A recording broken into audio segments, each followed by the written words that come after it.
Magandang araw. Sumagot tayo ng katanungan sa YouTube. Mula kay Christina. Paano daw mag-record at mag-backup? Una, isaksak mo ang USB sa iyong recorder. May USB port yan sa harap at likod.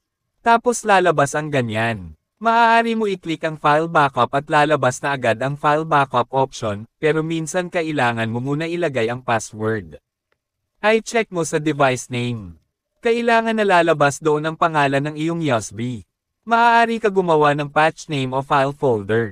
Sa pamamagitan ng pagpindot ng browse, pumili sa kung saang channel ba ang kailangan mo i-backup. Maglagay ng start time at end time. Buong date at time ang ilalagay mo.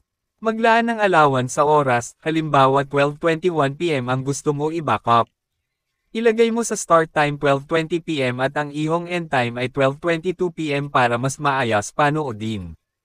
Pumili ka sa file format at ilagay mo ang MP4. Yun kasi ang video file na maaaring ma-play sa computer or cellphone. At pindutin mo ang search at lalabas sa baba ang video file na hinahanap mo.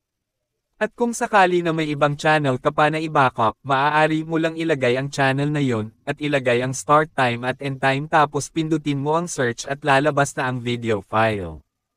Pag matapos ka na maglagay ng mga channel na kailangan mo i-review or i-backup, pindutin ang backup at hintayin na mapuno yung kulay puti at pindutin mo ang OK.